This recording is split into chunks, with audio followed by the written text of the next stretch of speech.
As soon as it gets done with a backup, it will also take and do a verification. And for God knows how many years I've been using Macro and Reflect, I've never had any of the backups fail. Well, I had one real bad thing right off the start. There's a setting in there that's on by default, and it's a lot more dangerous than it appears to be because it says it starts to delete the last set if your disk space is less than 5 gigs, which doesn't sound that bad, except that on this one occasion, it was trying to make a differential and an incremental and a full backup, one after the other. It filled up the entire bloody drive and wiped out all the backups. So Well, I got up in the morning, looked to see the backups, and the whole folder was empty. I went, oh shit, what the hell's going on now? Who actually in their right mind would make 15 different backups all at the same time? You either do one or you do the other, but you don't do all of them. Yeah, exactly. Okay? So, yeah. Well, that sounds like a setting problem, maybe. Yeah. A configuration problem. It is. Probably because somebody made settings that they shouldn't have touched. Well, because those are not the default settings. Yeah, well, the reason that came around was because you couldn't tell unless you hovered over the file whether it was a full or a differential or an incremental. So to begin with, I set them at different times, but I realize now you have to have them at exactly the same time so that if it's scheduled to make a full, a differential, and an incremental on that day, you have to make sure that it doesn't make all three. If it's going to make a full, it won't make the other two as well. That's correct. So I just wanted to welcome, if you are new to the, if you are new here, this is Tech for Senior. Welcome, and hopefully everyone's having a happy Easter. If you are, we're just sitting having a, sorry, Steve, I just want to introduce everyone. If you are new here, I see Linda Stewart. Linda Stewart is from our Silvercom CTC Computer Club, and I think from Swift Current, if I remember correctly. I don't see Linda's got her camera off, but she was here earlier. I think she's new. As I look along down the list here, if you have any questions you want to ask us, please, we have our learned group with us today. And certainly everyone in the chat here is got lots of experience, like Steve and everyone. We're talking about backups now. So if you have any questions, put up your hand. We can certainly, a good time to answer them. We're just going to continue on talking till top of the hour when the meeting starts. So sorry, Steve, I'll let you get back to you. I just want to do a little commercial break. No, that's okay. Have you been following Mike Hungerman's ordeal with the Sony television? Yes, he's included me on his emails. Yeah, that certainly turned out to be an odyssey that he didn't expect. Yeah, the problem is, if you want to go and actually see the device that you're trying to buy, the choices that you have available to you outside of Best Buy and maybe Costco are extremely limited. Anne-Marie, go ahead. Good morning. Good morning. Good morning. Hi. Good morning. Hello. I have a question about HP Instant Ink you talked about last time. Yes. I've used it for several years, Mm-hmm. but I am not very clear about what they know about what you print. I know they count the pages and they count the software you print from, but do they actually see what you print? No. They don't care what you print, but you have to be careful though, because if you've ever run into the situation where have you ever sent anything to the printer and it just prints one page of ASCII, three little ASCII symbols, and then the next page, three little symbols, and 110 pages later, you've got a whole stack of sheets and you've just got a little bit on each page. If that did occur, print for 120 pages, right? So careful. So you need to know the number of pages that you print, and they, of course, they know. Well, I want to say I love it. Yeah, They don't care if you print one character per page or fill up the page. It's counted Right. as a page. Yeah. Yeah. It's true. No, I love it. I wouldn't do anything else. It's a For the great convenience. I don't even care if they see what I print. It's so convenient. right. Well, and now the thing that I should have made it clearer in the video is, and I did state in the beginning, but those prices are Canadian. If you look at the US prices for instant ink, it's a lot less. Someone was telling us at the end of the show what they paid. I can't remember who it was. They were talking about their instant ink and what they were paying, and it's like it's cheap. It's really cheap. I can't imagine not using instant ink if you use HP. I know. Thank you. Yeah. Okay. Yep. Now, the other alternative to instant ink is to have ink itself, which is what I have on my Epson. Yeah. And I have a pretty good reservoir of the ink itself. I go 2 years before I need to do anything, and I do quite a bit of printing. The thing that's interesting about the EcoTank printers, though, I listen, as most of you probably know, that have listened to Leo Laporte for 15 years, right? I listen to him every morning, and he 2 or 3 years ago, he was a big sponsor of EcoTank, and EcoTank, Epson EcoTank, was a sponsor for about a year, and he was sort of he was crowing all about the great things the EcoTank printer was and everything like that. And then he got into big problems because he got a huge number of people that were calling in, and their print heads plugged, and they had lots of problems because they were seniors and they didn't print enough.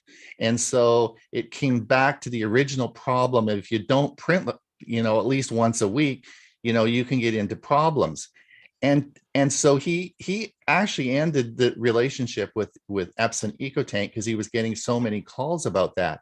And I was listening last Saturday, and this is 2 years later, and someone called in again with an EcoTank problem in that they had a plugged head. And I think the EcoTank is great, Bob, if you are printing on a regular basis. But if you go away for a couple of months and you're not going to print, and you've got all those big reservoirs full of ink, you're going to have problems. I think I worry about that. You will have the same problem with a cartridge. When Yes, you don't absolutely. use it, you lose it. Yeah. Okay. Yep. And the worst thing to do is to turn your printer off. Leave the printer on. Every once in a while, it recycles itself to make sure that you don't wind up with plugged heads. But if you don't leave it on, then you will have a problem. It's not the ink reservoir or the cartridge. You'll have it with both. That problem exists no matter what you're using.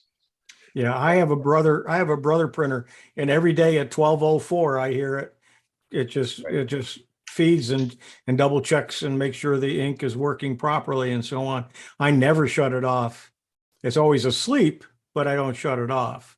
And I had a neighbor had the same printer across the street, and he'd shut it off every night, and then when he'd go up north for a couple of months and then come back, he'd turn it back on, and he always had trouble with it because you're not supposed to shut them off. I've been buying my ink from a guy that did a presentation to the Central Florida group out of New York, and I think for the brother, it's got 4 cartridges, CYMK, and I pay less than $10 a set. I usually have to buy 3 sets, I think. I don't have to, but I do because it gets the price down a little bit more and keeps the shipping price down. But I think it was 2 sets for like $15 or $16. It was very cheap. They are refilled cartridges, but and there's only certain brands. He doesn't carry a couple of brands because the cartridges don't work if even if he refills them, they don't work right. But I've been buying ink from him forever. And if I get a bad cartridge, I just let him know and he sends another one, replacement. Been very Murray, good. go ahead. Yeah, I was just going to say, can you hear me? Yeah, Yeah, okay. I was just going to say that I have an Epson Eco tank that I bought quite a few years ago. I'm still running on, like it came with a small things, small bottles of ink to put in the thing. That lasted for a long time. It's only this year that I finally refilled the tanks, and it's going to go an awful long time before I refill them. Yes, you do have the problem if you don't use it. I'd say at least once a week. But it's very, very extremely economical. I mean, I think I don't know. This is a big bottle of refill, which would last me at least 2 years, would probably cost less than $10 each for each of them. But I certainly found the same problem with the HP cartridges except that with the HP cartridges, once they got really plugged, I couldn't clear them. With the Eco Tank, I've always been able to clear them when I've had the trouble. I will say though, with the Eco Tank one that I have, my problem has been, and it always has been, is with the feed. And I've had this with lots of different printers. The only printers that I haven't had any trouble with the feeding was an old LED printer. I forget the make of it, that lasted forever. And I don't have trouble with the feed on the laser printers, but certainly with any inkjet printer I've had, I find that there are times when you have to fiddle with it. Like for example, with the Eco Tank, sometimes I have to sort of hold up the lid and push the paper a little bit, wet my finger and push the paper a little bit. Are you in? no, not It yet. was gonna, Ivana, we're hearing background noises from you. Yeah, Somebody's talking. Somebody's talking in the background. They're very helpful. because- Yeah, somebody's talking in the background. Yeah. Ivana, thanks, Murray. Ivana, could you want to go The ahead? questions were nothing like any of the questions. Like, Just a minute. I'm going to mute everybody, and then you can just unmute yourself if you will. We'll hopefully get rid of that. Ivana, you'll have to unmute yourself. Okay. There you go. That should work. Go ahead. Oh, if you could. I have a question. Go ahead, Ivana.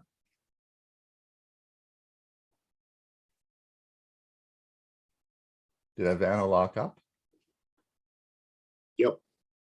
And she was Yeah. talking even though she was muted. I think I she was could- talking I to somebody could- else. I think she's Yeah, and talking I to could somebody else. not mute her.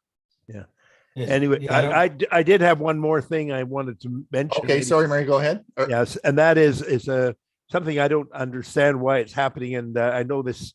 There may not be anybody on who knows why this happens, but I have if I do a transfer of it, like say a 6 to 8 gigabyte file to or from a USB stick or a NAS drive, a network drive, it takes about 1 to 2 minutes on a Windows machine on the same USB stick or the same NAS server. In Linux, it takes 10 minutes or longer. I don't understand why it should take such a huge difference in time on Linux. And I know most of the people aren't Linux people, but there might be somebody who knows the answer. Sorry, I can't help you on that one. I don't know. Do with file caching. Yeah. Anne Marie? Anne Marie, go Hi, ahead. just one more thing about the ink cartridges. Somebody told me if you put them in a plastic sack and in the refrigerator, they last longer. No, That's that's correct. not. Well, That's we tried correct. that. Yep. Yeah, but down in Mesa, people put watermelon in them, they put apples in them, they put all sorts of things in to try and keep them soft. And in actual fact, HP recommends that you keep the cartridges in the printer because it seals around the print head. It seals it. And so they don't recommend that you take them out. It's right on the inkjet cartridges. Don't remove and put in fridge. You want to keep them in there because it keeps the head sealed. I did it. It makes no difference. And I have real problems in my second home when I'm not out there all the Yeah, time, you know, yeah. so forget it. I think you Thank need to you. distinguish between cartridges, which are simply inkwells, and cartridges which have their own print head built into them. I use the latter kind. And for instance, I've got a set of printers in Mesa, Arizona. I just put the cartridges in plastic bags and Ziploc bags and bring them back to Minnesota, and I put them in my Minnesota printers. Or a friend of mine puts them in his refrigerator over in Minnesota over the summer till he gets back to me. Steve, go ahead. Yeah, I was going to ask you about that Leo Laporte, because he used to do Lab with Leo. He's not still producing that, is he? No, not Lab with Leo, but he has Twit Network now, and so he actually has a stream of shows, podcasts. They run well. They're not only podcasts, but they're shows. He does about 5 or 6 shows a week, and he has and you can listen to them either as a podcast or they're on his Twit Network. And he does security. He does one with security. He does one for Mac. He does one for. I listen to the tech guy, and a lot of. If any of you have listened to Leo Laporte, you will soon know that a lot of the ideas in this show and also on our Thursday show are actually from his show. Some of the ideas. So it's. But I've been listening to him for an awful long time. Can you put a link in the chat for that? Yeah, I can. I'll look it up once we get the show started, and I'll do that. I like the Windows Weekly. Looks like Mike Underman just did. Yeah, I just put it in. Okay, thanks, Mike. And I might even put something in the newsletter. That's a good point. But it's a great podcast, and he podcasts all his shows, and but you can watch them on Twit as well. And he's a very interesting fella, and he's been around. He's a schmoozer. He really is very nice to listen to. I quite enjoy him. He's quite knowledgeable. I've told you this before, Ron. You remind me of him. Yeah. What happens if you listen to someone for 15 years, right? You start to. Does Steve Gibson still show up on this show? Pardon me? Does Steve Gibson still show up on the show? Yeah, he still does his security. Steve still does the security. He's been around a lot. Yeah, Steve. The problem is listening. I don't listen to Steve's show anymore. Well, Steve and their security, because I'm not as smart as Bob, and Steve is just so technical and so advanced. I don't understand half the things they say on the show, so I don't listen to the security one anymore. But it's pretty cool. Good stuff. We got about 3 minutes before we start. Welcome. If you are new, if you want to just quickly put your hand up and say hello, we'll be happy to say hello. Someone's got background interference. Where's your blue shirt? Well, that's a good question. Who said that? Who was it? Anne? Donna. This is Donna. Donna. Yes. Good point. This is my new Tech for Senior shirt. Well, if you look at a number of shows I've been watching lately on YouTube, the hosts all are wearing black shirts, and there's a lot of reasons why black works better than blue. So this is my new shirt. I'm wearing black now as a shirt rather than a color. So we're seeing how it works. But I'm surprised that I have actually 4 blue shirts. I have those 4 identical shirts I wear. So I don't wear the same one all the time, but they're all sit in the closet as the same shirt, right? Okay, well, I think you're a real color person. So this black is more flattering than the pale blue. So that's all I'll share. Okay. Well, that's good. Thanks for letting me know. That's really cool. And just out of coincidence, I happen to be wearing a black shirt today too. A quick one. Ivana, do you have a 30-second or less question? You're muted. On the, this is for Ray. On that, he talked about the MII ML300, that Bluetooth booster for a hotspot in the car. Mhm. How do you hook it into the car? I think probably the best thing we can do is we'll talk about that in question and can you bring that up in the Q&A at the end? Okay. I don't think we have enough time to do that because we're going to just start the show right away. Okay. But we'll do Okay. that in the Q&A. Just bring that up and I'm sure Ray will be happy to talk about that. Okay. All Thank you. right. Let's get the show started then.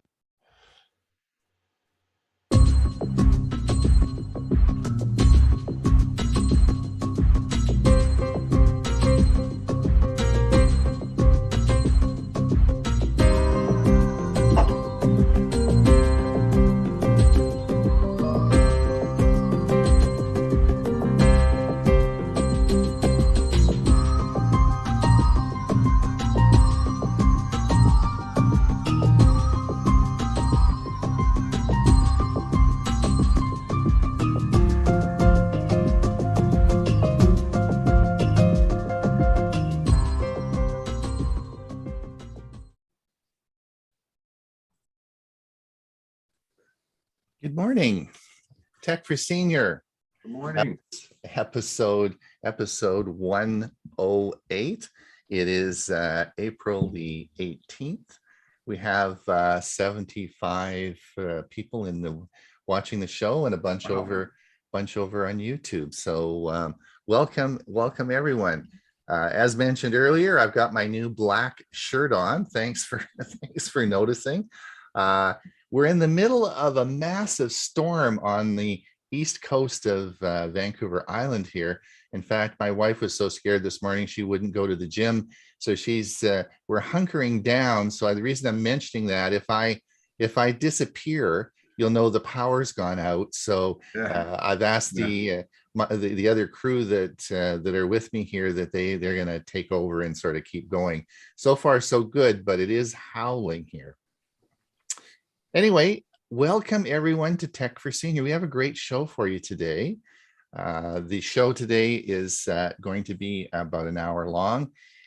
If you're over on YouTube, it'll be ending in about 50 minutes, just prior to Ray's music segment. And if you want to pop over and join us on our Zoom meeting here, because this is a Zoom meeting, then pop over here and we will be happy to let you in and you can participate in the Q&A.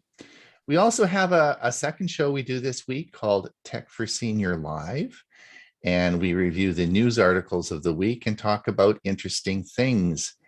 This week, Bill James, of course, the gadget guy, will be on the show. Hewie may be the roving reporter from his luncheon meeting.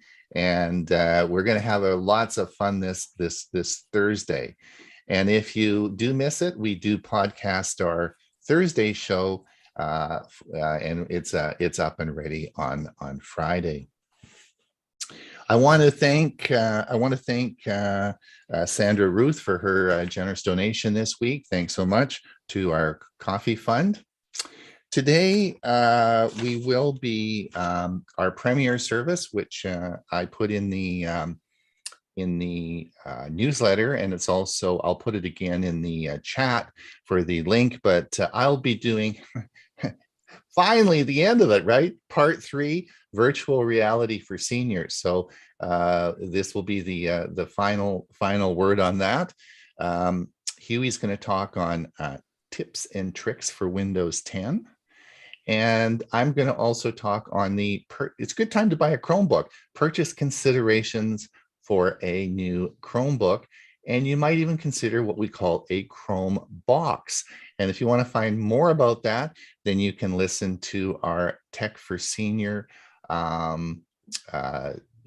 premiere service, which will occur at about 1/2 the hour. So let's introduce everyone today. As you know, we have a big group now that helps participate in the show. But before I introduce them, I want to thank everybody for coming, because it's your enthusiasm that keeps us going.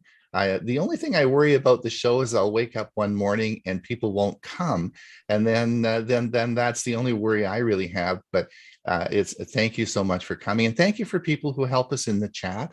And there are some of the people that are regulars here that who are preparing segments to do on the show, and we're really anxious to see that happen. So if you have an interest in any particular subject that you want to talk about, just let me know, and we're happy to have you on the show and participate. So you'll see a few segments coming up, and I want to thank everybody who has agreed to participate in the show as well. Hewie, how the heck are you doing? If I unmute myself, I'm doing fine. Very good. Very good. So you're going to be a roving at your luncheon meeting this week. You're going to rove on your new phone. Hey, you got a couple of new phones recently, didn't you? Yeah. Well, I bought one. It's a Galaxy, Samsung Galaxy S22 Ultra. And within a couple of days, every once in a while, it would just shut off. And then one day I was using it, I think it was Thursday last week, and it just kept shutting off. So I'm right across the street from the T-Mobile store. So I went right back over there and said, hey, and they had one in stock, and they just swapped me out and it copied everything over to it. But yeah, I still had to go in and change settings and put some passwords in and so on. So I'm getting to know how to do that pretty well now since I've done it twice in a week. Okay, there you go. So you haven't had the problem with your new one? I have not had the problem with the new one. I've been taking some pictures with it. I love it's got 5 cameras on it, and the zoom is unbelievable. I'm going to have to do a video on I've got to take some more pictures using the zoom. All right. But it's just amazing. All right. Well, great. I'm sure we'll be hearing more about that. Then, of course, Bob and I have the Pixel 6. So we're sort of second-class citizens. What do you think, Bob? Do you think we're pretty happy with our phones, aren't we? I don't have any complaints. No. And what I'm going to demonstrate today, you'll be able to do on your phone as well as I can do on mine, and everyone who has an Android phone can use it, as well as it's a little bit different, but iPhone and iPads can use it as well. All right. Bob, how's your week gone? Excellent. Easter Sunday is always a special day in this family. 16 years ago, that was the day that we got the news that Alice was a lucky recipient for a liver transplant. So Easter Sunday for us is always a special day.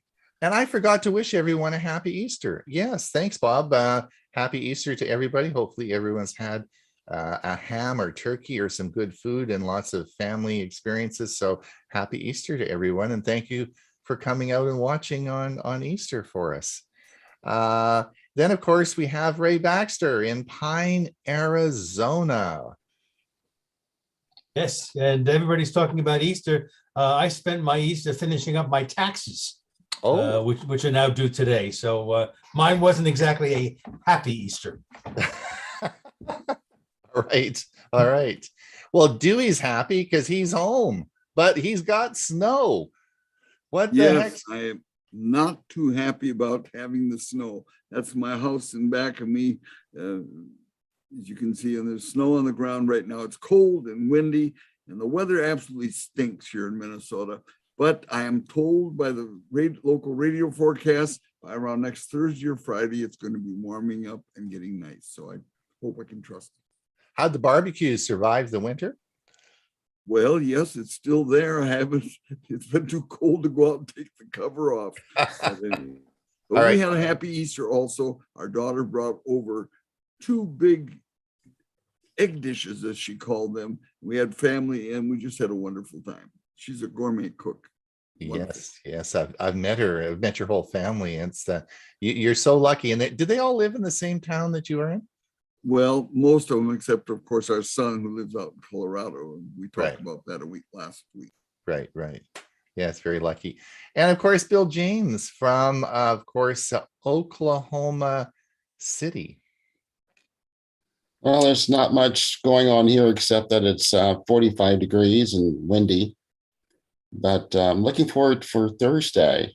Yeah. So everyone, you better watch the show on Thursday because Bill's going to have some cool gadgets. We're going to talk about some interesting stuff. I got some cool stuff to talk about as well. So we'll have a good time on Thursday. All right. Bob always tells me, Ron, stop talking. Let's get the show moving. So Bob, do you want to take it away? Let's try doing it and see how it works out. Okie doke. Here is the Avast Security News Roundup for the week ending April 15th, 2022. Google Chrome Emergency Update fixes zero-day used in attacks. Google has released Chrome 100.0.4896.127 for Windows, Mac, and Linux to fix a high-severity zero-day vulnerability actively used by threat actors in attacks. Google is aware that an exploit for CVE 2022-1364 exists in the wild, Google said in a security advisory released today. While Google states that this Chrome update will roll out in the next few days, users can receive it immediately by going into Chrome menu, Help, About Google Chrome. The browser will also automatically check for new updates and install them the next time you close and relaunch Google Chrome. If you haven't updated, do it now. Read more at Bleeping Computer.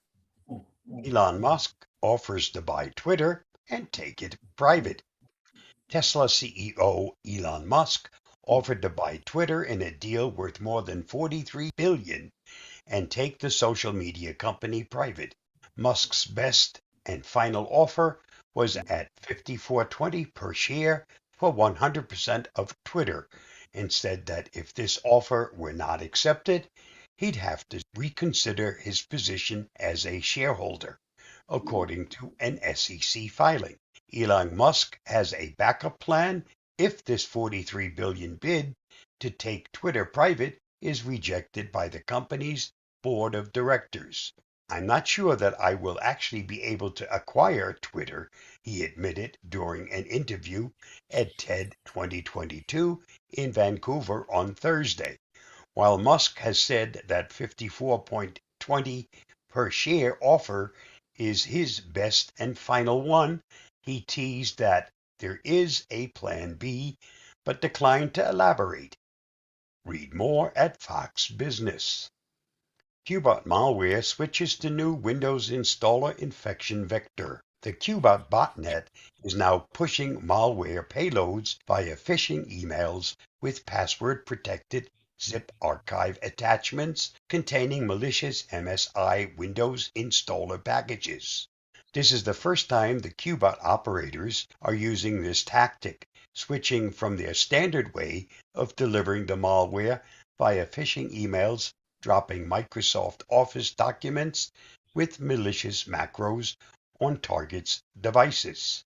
Security researchers suspect this move might be a direct reaction to Microsoft announcing plans to kill malware delivery via VBA Office macros in February after disabling Excel 4.0 XML macros by default in January. Read more at Bleeping Computer.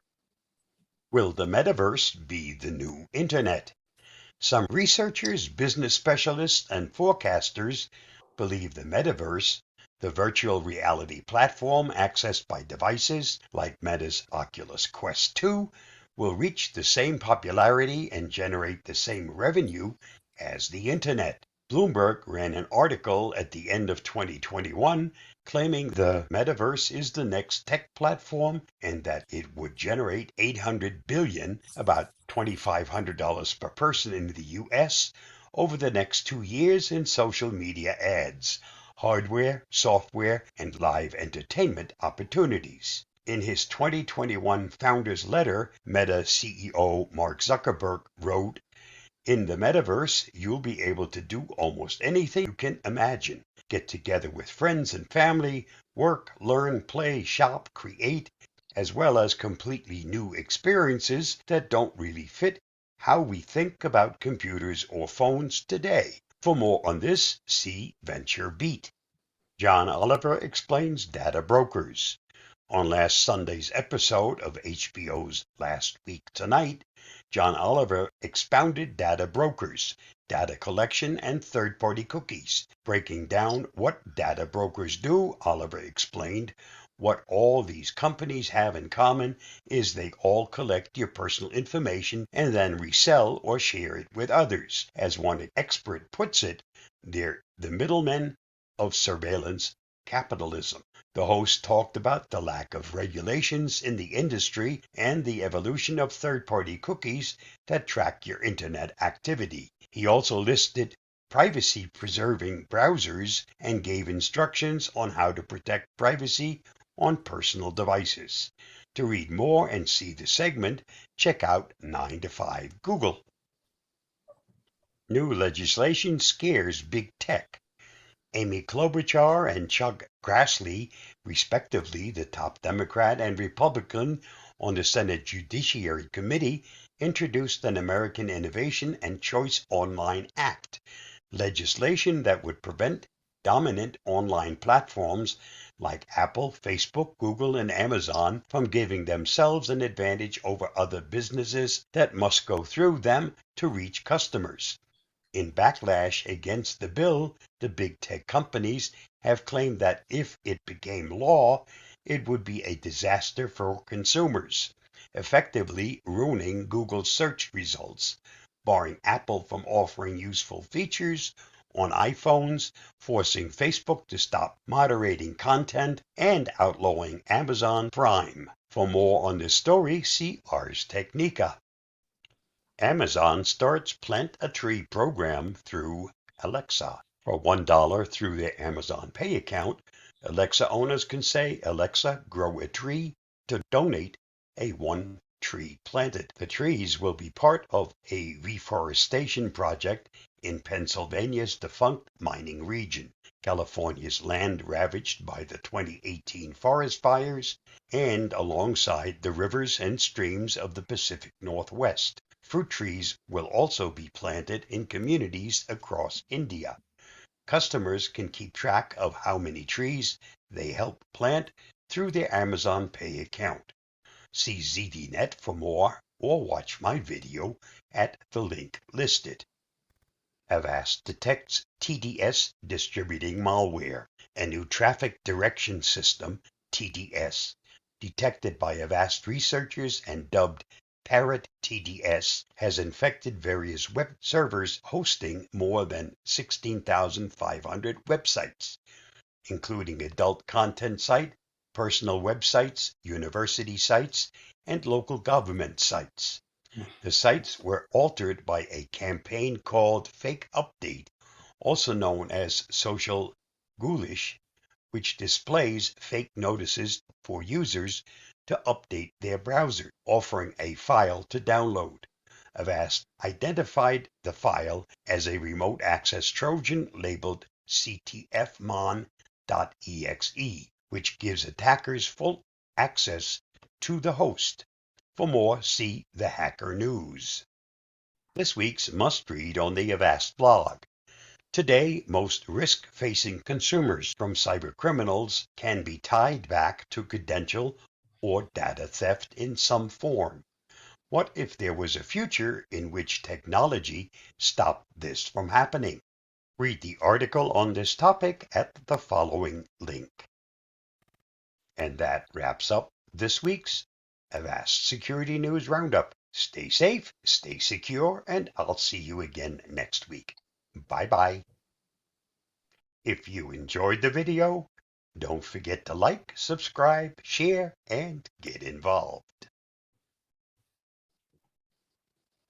Well, thank you so much. Lots of news this week. Bob also did a video. Maybe you could put the link in the chat, Bob, on the making of your news article that you do. I thought that was very interesting, and you put the video up yesterday. Yeah, and it's on our Facebook page.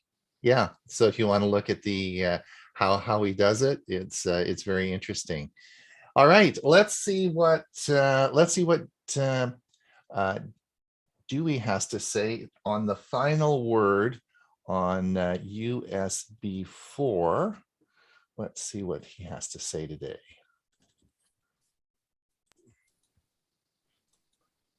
Good morning, friends. I'm Dewey, and my Tech Talk topic for today is USB 4, the rest of the story.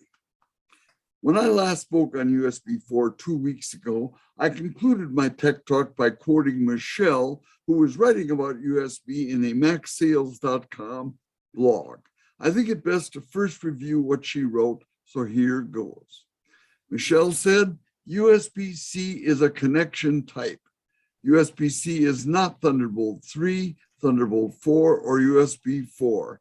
It's only the connection type that those technologies use. To understand the difference between those technologies, you have to go past the USB-C connector, even though they all share it. Thunderbolt 3, Thunderbolt 4, and USB 4 are communication standards or protocols that provide a set of features for a computer to interact with devices through that USB-C connection. All three of these communication standards use the USB-C connection type to connect to computers and devices.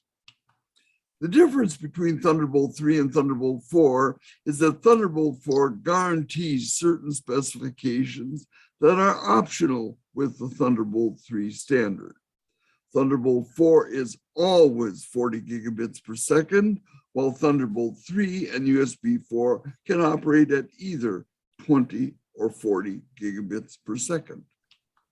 The difference between Thunderbolt 3 and USB 4 is purely in name. The actual standards are identical. Important to remember. In fact, Intel gave the Thunderbolt 3 standard to the USB Implementers Forum, which allowed for the adoption of the technology on USB 4 devices. As far as compatibility and performance goes, they're practically the same, even though their names are different. As far as cables go, regardless of whether the device is USB 4 or Thunderbolt 4, Michelle advises, it's best to purchase a Thunderbolt 4 cable to work with any of those devices to guarantee full compatibility. Since Thunderbolt 4 includes support for USB and DisplayPort, if you see the Thunderbolt logo, which is a small lightning bolt and the number 4 on the cable, you can check at the right, you know that connection can do it all. It's a great connection, Thunderbolt 4. This is the point at which I stopped 2 weeks ago asking the question, what is DisplayPort? In seeking an answer to this question, I discovered a wonderful reference tool at PCMag.com called simply Encyclopedia. When Encyclopedia is open, you'll immediately see an easy method for finding the definition of a technical term. It looks like this. Browse Encyclopedia and you choose the alphabetical letter with which your term begins. When I clicked on D to find a definition for DisplayPort, I had to scroll through around 1,200 terms beginning with the letter D to find it. And by the way, the alphabetical letter D alone had approximately 3,000 definitions in total. This is an amazing encyclopedia. DisplayPort, written as a single word, may be defined as a digital interface between a computer and a monitor, stressing the word digital. It uses a small connector and thin cable that extends up to 50 feet. DisplayPort supports pulse code modulation audio with sampling rates up to 196 kilohertz, as well as supporting HDMI's HDCP anti-piracy protocol that is honored by some devices. Defining DisplayPort further becomes very complicated, and I fear would find little interest with our Tech for Seniors audience. So I think it's best to stop at this point. Well, that's my Tech Talk story for today, and I am sticking with it. Thanks for watching. Stay safe. And next week, I'm going to be starting a series on EVs, electrical vehicles, cars and trucks, and I think you'll find it interesting. We can hardly wait to next week. That sounds great. Thank you so much, Dewey. That was great. Bob, you have some more stuff for us today. I sure hope so. Interesting. This is very interesting.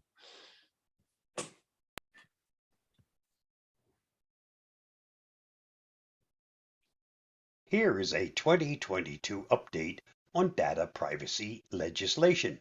It's clear that privacy regulations will continue to be somewhat of a patchwork quilt. Last year, we wrote an analysis on data privacy legislation updates. Last year, Mississippi didn't pass its privacy bill, and more than a dozen states had bills that are still under consideration. Iowa, Indiana, and Oklahoma are all in the process of moving various privacy bills through their legislatures, and several other states have begun to consider new laws.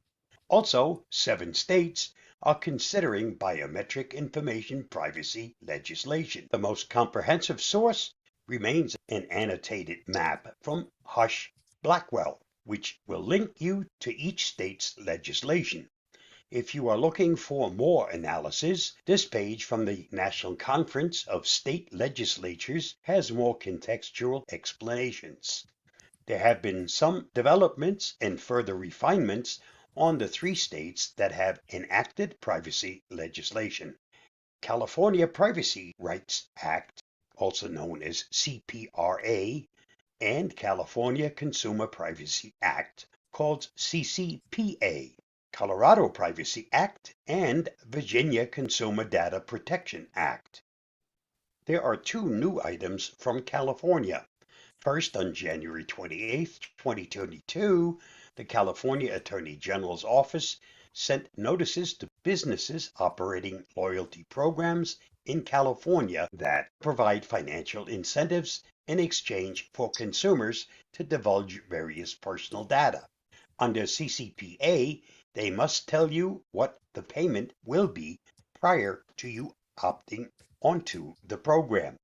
The second item is that the California Privacy Protection Agency, the agency charged with enforcing their privacy laws, won't be fully up and running until later this year, missing the mandated deadlines. However, some of the laws have already gone into effect, which means you should have some knowledge of what is required, even if there isn't yet any knocking on your legal doorstep with a potential violation. Colorado and Virginia's laws don't take effect until 2023, July 1st and January 1st respectively, so there is still time to formulate an action plan. But as you take a deeper dive into the 3 states, you'll see that there is little agreement about how they define various elements of privacy and what are requirements for businesses that handle private data. As an example, see this comparison of how the 3 define the rights of consumers. Biometric privacy. The 3 state laws also differ on how biometric privacy will be regulated. CPRA creates new requirements for sensitive personal information and allows consumers to limit certain data by businesses. Virginia's law has a more restrictive definition of biometric data and more limits on how it can be processed. Colorado doesn't explicitly define biometric data, but has provisions like California's laws.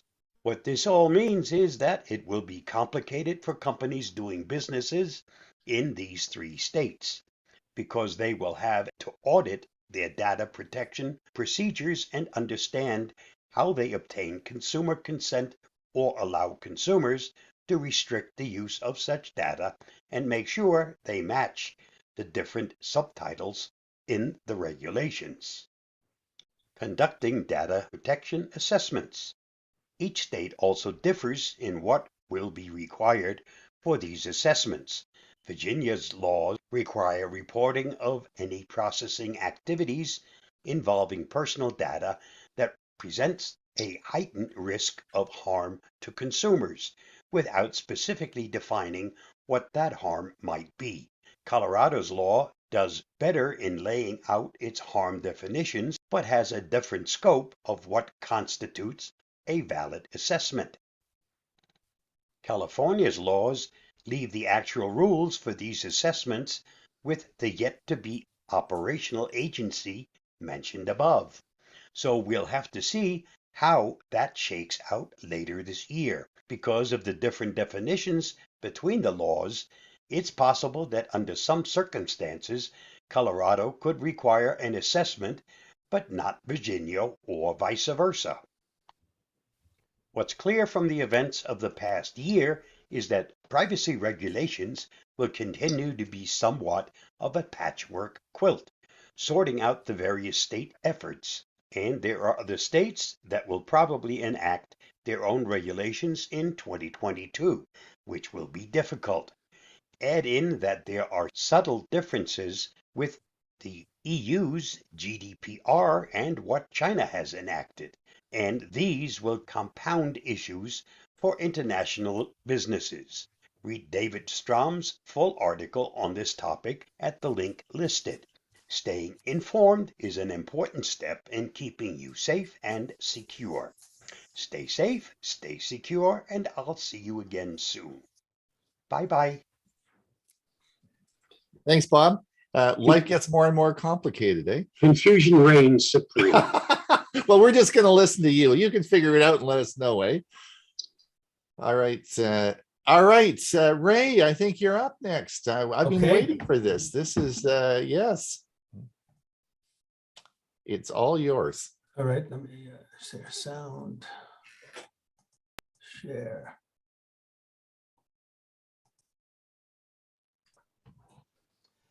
Preserving your family home movies. Hope we all realize that every day your precious, one-of-a-kind tape home movies are degrading. Now, 20th century videotape formats. There were several videotape formats that consumers used 20 plus years ago to record family activities before the digital age arrived. Who remembers these videotape formats? Betamax? Actually, I owned one of the earliest Betamax machines and really liked that, but no, what took over was VHS. And Good then we had morning. VHS-C, C standing for compact. Then there was the mini DV, and then the one I used in the 90s mostly was called High 8. Now the steps to take for converting these home movies from analog to digital. The very first thing you have to decide is if you're going to use an online service or is this going to become a do-it-yourself project. If it's going to be do-it-yourself, and that's what I'm going to be focused on now, then you have to decide what equipment do you need to do this. What software are you going to want to use? Now the next step after you make those decisions is to copy the complete tape to the computer as an MP4 file. Then you're going to want to review that entire MP4 file first and keep a written record of where each segment that you want to keep begins and ends, time-wise. Then you bring in the video editing software that is going to allow you to break into separate smaller clips, those from this longer video, and save them with the names that identify the saved video clip itself. And then the last step is to save these clips in a folder named with the year they took place. So let's go through these one by one. Right off the bat, are you going to use a professional copy service to convert your tape home movies to digital format? Well, the pros are someone else does most of the work. And that there's several services that for a fee will digitize, and I'm going to focus just on two today, Walmart and Legacy Box. They will give you a choice of either getting back a DVD of your tape or a flash drive or the ability to download from the cloud when the project is completed. Now on the negative side, this takes typically 3 to 4 weeks for the digital file and your originals to be returned to you. Now it's very, very rare, but the potential will always exist for loss or damage to the originals. Now, depending on how much you have to convert, this can be expensive. These are the legacy box rates that I just looked up as of April 2022. And they do it, and they charge you based on how many tapes you present to them. So if you have just 2 tapes, again, you can see $50.98, 10 tapes, $229.98. Let's see, all the way up to 40 tapes, $904.98. So yes, this can become an expensive proposition, but then again, somebody else is doing almost all the work, so maybe it's worthwhile to you. Now, if you're going to make it a do-it-yourself project, this is the equipment that you're going to need. Now, depending on the tape format, you will need either a camcorder or a VHS player to play your tape. Now, if you no longer have the original camcorder, then you'll need to obtain one. Now, maybe you're lucky and you can borrow one from a friend. If not, you can purchase one used from a thrift store or on eBay. And the good news is, once you're all done with your project and it's still working, you can always resell it. And then another thing to do is to check if a local camera store may rent camcorders.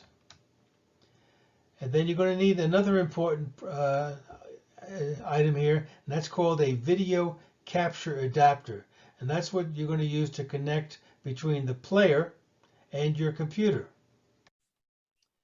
So I purchased a video capture adapter. It's called Roxio Easy VHS to DVD, and I got this at an estate sale for 25 cents. One of the best investments I ever made. Now, when this product was new, it was for Windows XP and Vista, so that'll give you an idea of how old it was. But the key here is the hardware. The picture at the bottom there shows you what the hardware looks like. So all I did was, when I got this home, I went to the Roxio website and downloaded the latest software. So this saved me, instead of buying the latest version on Amazon for just under $40, I was able to use this for 25 cents. Now, there is an equivalent on Amazon from a company called Digit Now, and they sell the same, what appears to be the same video capture adapter for only $12.99. Now, mind you, I've never used it, so I can't tell you one way or the other on that particular hardware. The one I've used is the Roxio. Now, here's what it looks like when it's set up. On one end of the adapter, it has the standard red, white, yellow RCA connectors. It also has an S-video connection if at one time you use the higher quality video instead of the yellow line. And that goes to the camcorder, while the other end has a USB that connects to the PC. With the software open on the computer, you play the tape, and in real time, it will be recorded to the computer as an MP4 file. Now, you can choose to make a DVD, but you have many more options if the result is a computer file. From the beach to the snow, how many can relate to that? If you're like me, a typical 2-hour video cassette tape covers multiple activities and events that may have taken place over several months' time. Thus, my situation of going from a beach scene to a snow scene.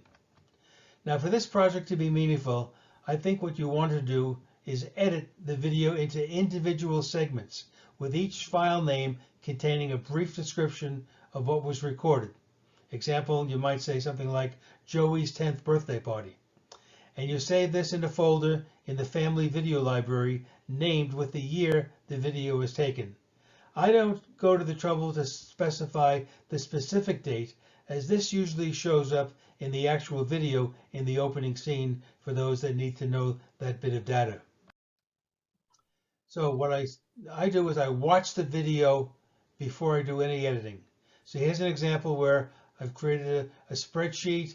This is the family tape number 1, and I show the start time, the stop time, and the scene, little description of the scene. And you can see as you look at these times, often they will jump, not go exactly from second to second with each number, with each line. And that's because I'll come across parts of the video that don't need to be saved. Maybe the camera was not recording properly or any number of reasons. This way, I know beforehand, before I actually do the editing, where I need to stop and start. And so I do this by scanning quickly, as I say, through the video. And I've used a spreadsheet, but a pencil and paper will do just as well. And now I know what this information is up front. And this will then allow me to skip over parts of the video that do not need to be saved. Now this may seem like extra time spent, but I can tell you with this step, it more than makes up for the time saved when you're actually doing the video editing. And now you want to use your favorite video editing software. There's many that are available to purchase or in my case, download for free. You just have to use the one that you're most comfortable with. My choice for this project is one called AvidMux. It's free and open source, and I find it very simple to use. And there are many YouTube instructional videos available for this software to watch and learn from. But again, if you're using one in the past, this kind of process of clipping out just segments of the video is pretty common, and almost all the video editing software will allow you to do this. So here's the steps of the process I use. I copy the full video to the video editor, and then using the software controls to indicate where I want to start and end a particular video clip, and then using that spreadsheet or pencil and paper listing I created, I can quickly find where these start and stop locations are. And then once it's done, I create a main folder named Family Videos, and then save this clip in a subfolder named for the year the activity took place. Again, as I said before, give the clip an activity name that will quickly identify it. Identify with names of key people, and then you can share with your family all of these clips by copying them to a hard drive, or as I'm going to be doing, I'm going to have them on my Plex server and to give my family access to my server so they can watch these easily on their main TV anytime they like. So that's the process I've used for converting those priceless analog tape family videos to a digital format. I hope this was informative, and thank you very much. Wow, thanks so much, Ray. That's great. I'm sure we'll have lots of questions in the Q&A about that. Yeah, these are priceless videos, and you don't want to let them deteriorate to the point where you can't watch them anymore. Absolutely. So thanks so much for doing that. And Hewie, you're up next. Okay. And I'm working on getting it ready.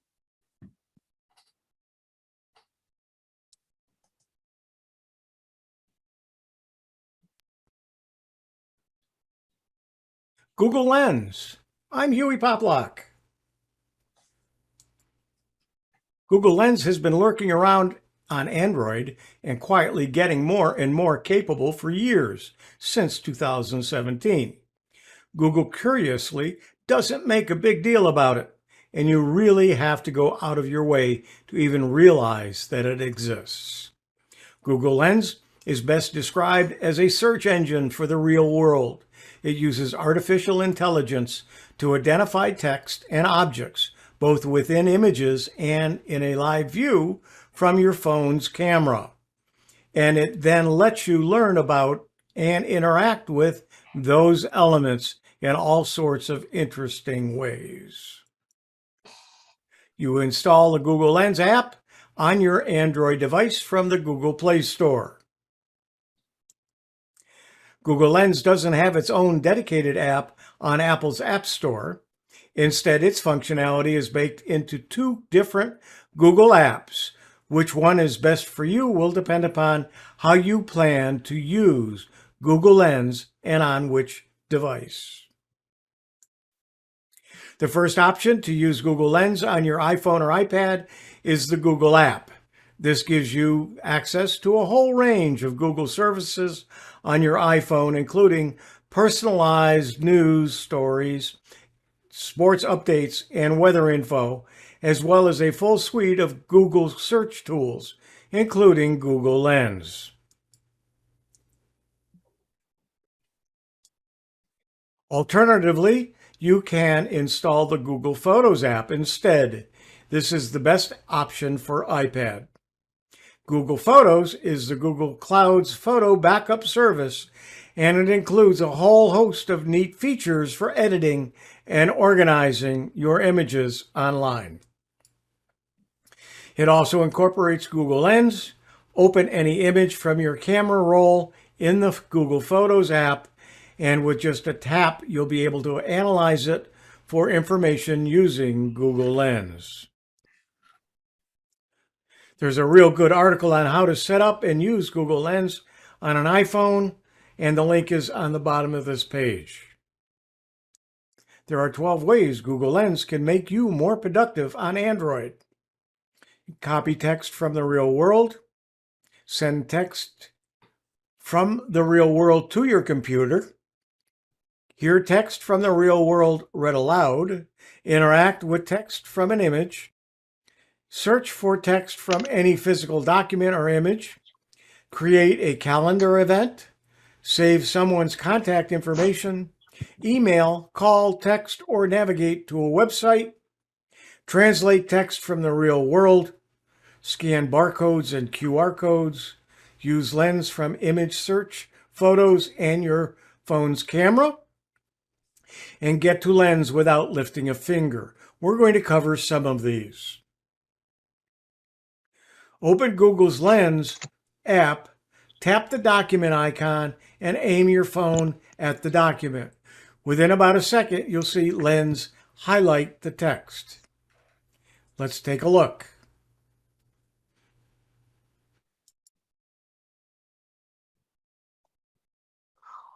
We click the app. We zoom in with our camera and get the app just where we want. We then select all, copy the text. Then we can paste that into any document. For instance, we'll open up a Google Doc.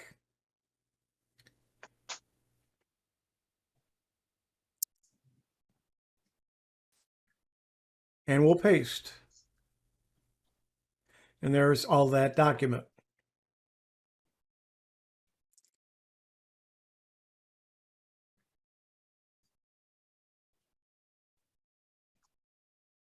Now you can paste it into a Google Doc and enlarge the font within the Google Doc. Now I've opened that same document on my PC, was the original size of the font, and we can increase that and then save the document. You can translate texts and you can do image searches. We're going to kind of do both with this next example. We're going to look at a magazine cover. We're going to go to translate and immediately translate it. We've got it set for Spanish, but there are many languages that you can use to translate, and it will automatically translate it for you. Then you can go to the search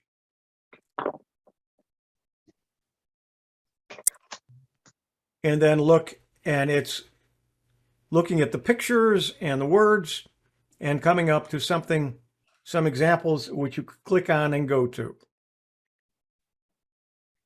Lens will replace the words on your screen with their English equivalents or with a translation in whatever language you select. Now, you can identify plants, you can identify clothes, and so on, but we're going to use plants as an example here. I'm looking at a plant outside my home. I click on it, search, and it actually tells me the name of the plant. And then it gives me other examples of that plant in different locations or something similar to it.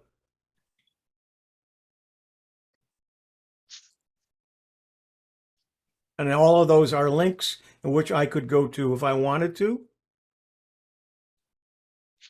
We click on one of them. It gives us the name of the plant, and it gives us a picture of it. Lens can actually identify things in a picture like people, text, math equations, animals, landmarks, products, and even more. You can even look up UPC codes using Lens. Pick a box, go to the UPC code, click on it, go to search, and it will find lots of articles about that item. It'll actually find the item in Amazon and other locations that it's for sale. You click on one and you can see the item. Get the information from a business card. So we'll start Google Lens. We'll look at a business card. We'll tell it we want text. When we click on it, we have a choice of selecting all, which we will. It highlights all of it. And then we look below and it'll give us information, or we can just grab that text and copy it and then put it in any particular program or add it to our contacts. Use Lens from your PC. Here I've taken a picture of a figurine. This could be any picture in your browser. You right mouse click it and you search the image with Google Lens. When you do, it will find similar and the same item. In this case, it found where that item can be purchased at wallflowersca.com for $35. It also shows other figurines of pelicans, and you can search for just pelicans and get information as well. So what's next for Google Lens? Given that Google Lens represents the cutting edge of camera technology and Google's implementation of it, there are constantly small updates and rumored features for the app on the horizon. The function of Google Lens, the best way to use Google Lens is for you to decide. Anytime you see something worth remembering or learning more about is the right time to give Google Lens app its chance to shine. I highly recommend giving Google Lens app a try. This has been Google Lens. I'm Hewie Poplock. Wow, another great presentation, Huey. That's probably be lots of questions. One of the things that I didn't get a chance to test and show you is you can take a picture of a sign of a restaurant using Google Lens, and it will go out and it'll find reviews of that restaurant. So as you're driving down the street, you see, oh, there's a restaurant I never heard of before. You take a picture and it will find it and give you all the information of it. Wow. Yes, lots of questions. There'll probably be lots of questions about that. So we'll wait until the Q&A. Ray, just before we get into your music segment, I want to say goodbye to the people our fans over on YouTube. Thank you for coming. If we still have lots of room over in our Zoom meeting, so if we're going to be ending the broadcast now, we will see you again next week, same time, same place. And if you want to, just don't forget our premiere service. If you want to come over to our meeting now, that's great. We're going to stop the live feed now, and I'm going to let Ray take it over again.